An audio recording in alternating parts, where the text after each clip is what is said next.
Alright, so here we are. We have this wonderful randomizer board in front of us that has 4 main categories, and we spin once with a large spinner, and then we use a small gold spinner and spin a specific thing. There are 17 different possible things I can make. The UG one right there, I don't know if you can really see that, is at an extremely low probability because I really don't want to have to make that, but any one of these things could be possible. So we're going to give it a first spin attempt and just see what comes of it. So big spinner, pencil through, and oh, we're making a weapon of some kind. Uh-oh. Alright, then we set that one back, set that one out. Move over to the weapon spinner. There are 4 different possible things I could choose. One-handed sword, bludgeon, vanguard, or dagger. Dagger's the smallest, which means it'd be the fastest, so that'd be really nice, but any of these could be possible, and we'll just give her a spin. Oh, one-handed sword. Oh wow, what a vanilla thing to start with. Alright, so it looks like for our first randomized craft, it's going to have to be a one-handed sword. Cool. Alright, so now that we know we have to make some kind of one-handed sword, now it's our time to devise exactly what type of one-handed sword we want to make. So we know it needs to be at absolute maximum 24 inches. I'll probably make mine 20. I like making my swords a little bit shorter. My sword's a little bit shorter just for fun. So really there are, what, 4 different pieces? I don't know. Tip geometry, blade geometry, hilt geometry, or wait, no. Guard, hilt, and then handle, and then pommel. But I don't really do pommels. Maybe I should do a pommel. Okay, that'll be the inspiration. We'll have a nice big pommel with spikes on it. There's gonna be some really awful center of balance. Maybe it should be more like, I don't know. Spikes on a pommel.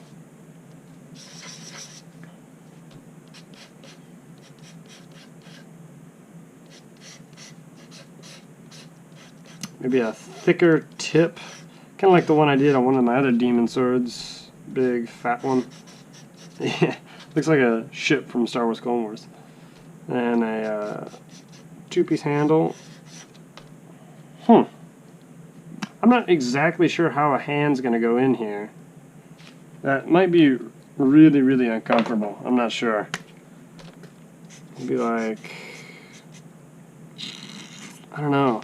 Maybe we could do this side is like a loop or something, so it goes out and then it loops up with the top there. That wouldn't be too hard. Sure, we'll do that. So that'll be just a really simple loop, simple little handle there. We'll have this one be a little bit blockier just to kind of accommodate that. There'll be spikes on that side. Alright, cool. I'll fetch out a piece of cardboard and let's draw her up. Alright, so here we are with our wonderful plan. I hope the GoPro caught everything.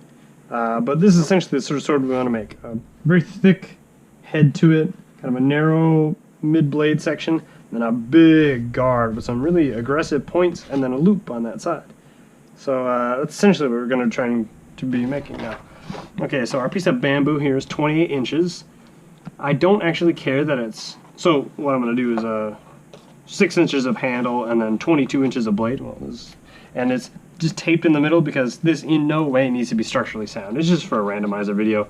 I really don't care if this ever gets used again, but this is the piece of bamboo we'll be using for this particular adventure. So, to draw it out, put our straight stick down, and we'll just give her a ballpark, honestly. It's not super important, but that's that. And then we gotta make sure, we'll do 22 inches from the end. It's 28 inches long, so that will be our guard, that right there. Now, here's where things get a little fun. So, we could do some aspect ratios and math for that, but it's easier if we just kind of draw it by shape. So off a 22-inch blade, let's go 14 inches down, And then maybe, what, 2 inches out on either side? Oh, we'll do 2.5, so it's 5 wide. That'll be good. Yeah, and then sort of connect some dots.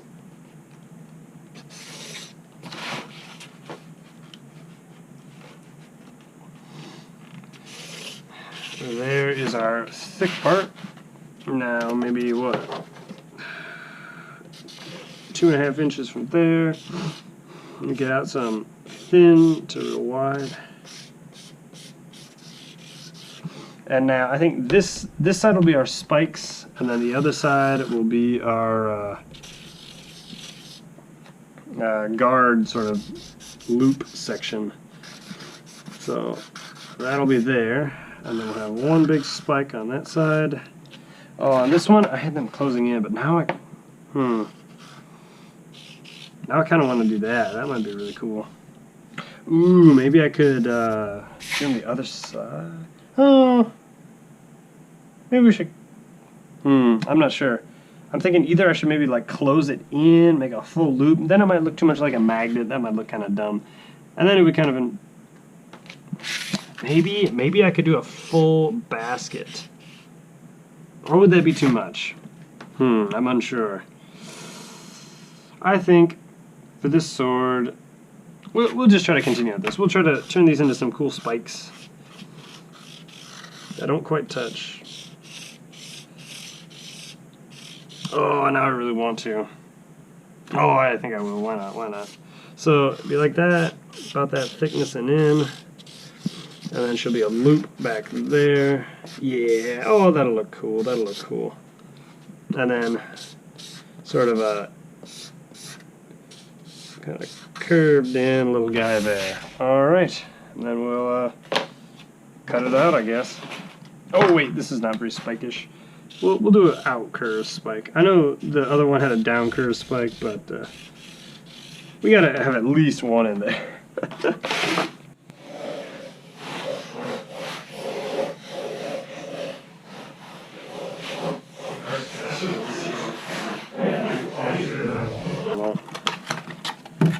Yeah, it's just wide enough for my hand there. That's really nice. Oh, but that... Man, might have to trim that down just slightly. Because that could get real annoying. It bumps into your wrist when you tilt your hand to like move it forward. Ooh, I guess that's why people don't have loops like that. You can see the kink in my wrist there if it stabs right in. Oh man, this is so weird. Well, I'll cut out the second one, then we'll do a loop and see what's what.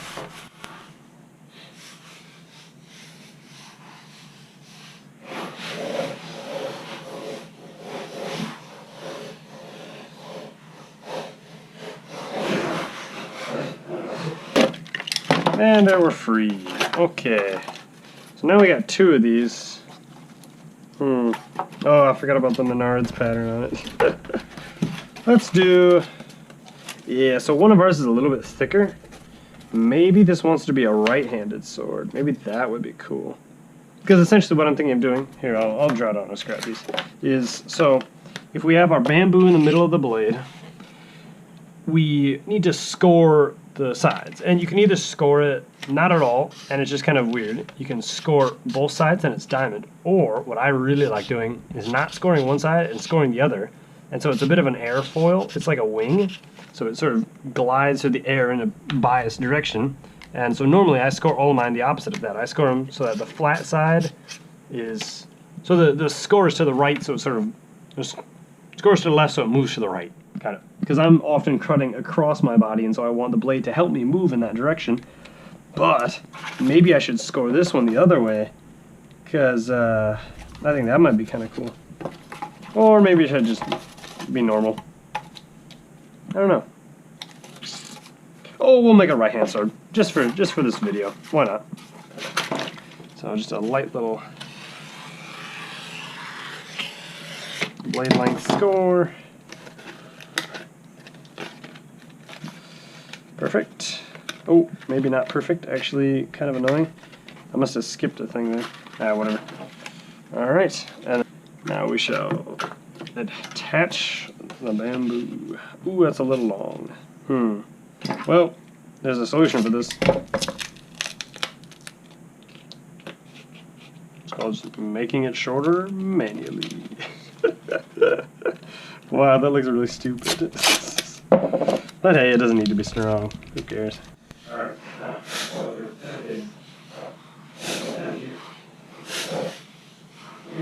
Alright, that's 4. That's pretty good. Now we'll set the other one over top.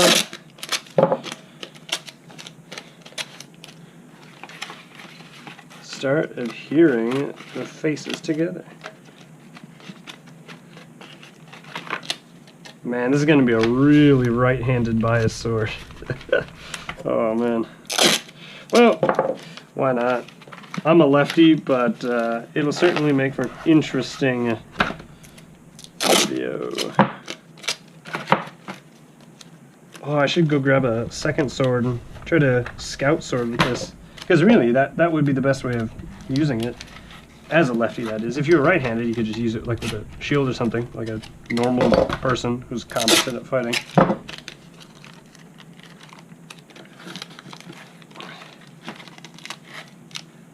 Man, I'm not super good at scout weaponry. Maybe I should make a video about scout meta. Well, I probably will eventually, but I really don't like it, primarily because you just don't get the extra value out of the... So, a way of thinking about most things, I guess, in life is just sort of like the value it provides to you, cost-benefit analysis, or value-cost analysis. Just the annoying nature of carrying around a second sword. I mean, really, you want to carry as little as possible. You want to be fast as possible. And so, if there's things you're sacrificing having to carry stuff, you should be getting out a large value in return, and that value should, in theory, be your increased combat ability, because you can run faster without a sword, but you also can't fight without a sword, so you need at least that. So you slow yourself down a little bit. Armor is kind of taking that to the nth degree, where you're now really slow, you can't move very much, but you're so darn good at fighting now that you you don't really need to run ever. You sort of waddle. That's what I do. But with scout swords, you're slowing yourself down, you're depriving yourself of a second weapon, but you're not even getting that much value out of it. It's not that beneficial of a second weapon. You would be better served literally just to go get a shield than to try to do some weird shenanigans with a second scout sword. Okay, so here's a bit of a trick. This little thing right here, I could have reinforced it with bamboo or what's it, but instead I think we're literally just going to do one of these. Just get a third piece and slide her in there. I hope this gets all caught on video. There we go. Alright. Well, if that bends, it bends. No harm, no foul. Normally I like really securing all the stuff I make, like really making it strong. Man, I see stuff online of people who like have extra bits taped on and they're not even like secured in multiple spots. They either don't intend to play with it at all, or very hard at least, or they have absolute supreme faith in that single piece of masking tape, which I do not. Masking tape is pretty bad, but it is also 3 to 6 times cheaper per linear distance than duct tape, so it is in fact worth it to buy and use. Especially for big camps. For camps, I can't imagine them trying to use duct tape for everything. That'd be so expensive. Try to buy duct tape for 90 kids and then they'd all waste it on doing stupid stuff like mummy wrapping all their swords. This is about the right amount of tape for a sword, in my opinion. Maybe you could justify putting one all down the length to go over the score, because the score's a little bit scuffed. But like really, you don't even need that, honestly. Some of my really old swords have open scores, and they're fine. They didn't ever need extra help like that. We pinch in these a little bit, just so the handle's a bit more rounded, so it's a bit more comfortable. This is going to be a very skinny handle, I guess. Well, hey, it's a randomizer. I guess we'll live and let learn, I suppose. I don't think that's a saying, but close enough. Okay, so we got this kind of thing going here. That's pretty nice. Ooh, it's still scratchy inside. But now we want to get this like 3D thing going. Not entirely sure how this is going to all work. I mean, I guess what we can do is just kind of like cut out a strip, turn it into a loop, and then make the loop bigger and bigger until it like fits both sides, and then just do a square tape. Or oh, I should do a tape ninjutsu video. Oh, that'd be so good. Tape ninjutsu is all the techniques used, like folding stuff over, like certain like twist pinches, all this weird technique that different styles go together. Oh, I guess it's just a right-handed sword, yeah. You know, that's actually not so bad. That's a pretty good sword. If a camper came up with that on the trail, I'd be pretty impressed. Neat. Huh. Alright, now we gotta make this weird loop thing. Not entirely sure what I'm doing, but that is okay. No one is. That's also not true. I'm often pretty sure, but right now I have no idea. Okay, so oh, that'll be more than big enough. Okay, so here's what we're gonna do. Gonna like set her in there, right? Is that too big?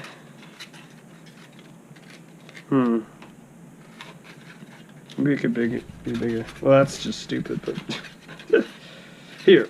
So then we'll rip off that, seal the loop, then square tape it. By square tape I mean like this angled stuff. I don't, again, tape ninjutsu is very informal, doesn't really have names, but where it like is an L on both sides, you know? Well, I don't know if anyone knows, but it's a technique. It's a really useful one. Of course, the most useful tape ninjutsu technique is pinching over corners, like this stuff. That is godly. It's so unbelievably good. And then, I guess this is also tape ninjutsu. Pinching over pinched over corners. Just to keep your tape and your stuff together. Extra layer of security. Really, really does wonders for the longevity of the blade. Alright, I'm going to try to hold on to this and see if it's awful to wield. Here goes. You know, well, you know, actually, other than the bottom being really annoying, it's really not that bad. Maybe I can, how could I make this better? Let's think. Well, I don't know. Perhaps let us just, kinda, you know, do one of these. Just sort of butcher it a little bit. Make it a little skinnier and then work its way back up. Well, in the end, here's what we came out with. A pretty darn good one-handed sword. Right-handed sword at that, which is not normally my forte, but it's just what we made, thanks to the randomizer. I hope you liked the video. I'm glad for you coming in for, what, this is day 4 of our daily uploads. We only have 69 left to go. Haha, funny number. Well, there might be a couple more of these, as we still have 16 other different possible things we could make. I probably won't try to do these back-to-back daily, but because they're pretty easy to record, I might have a lot of them. And they're pretty fun, because they show off some skills that I wouldn't have ever used. Like, man, like hand loops, I never do anything like that in my swords, but perhaps if I like some little pattern like that, I might actually use it, might get to see meta use someday, perhaps. I really do love this, like, thick to thin again blade. I don't know. It's a cool setup. Cool video premise. You'll probably see a couple more of them. But that's it for today. And thanks, and I'll see you later.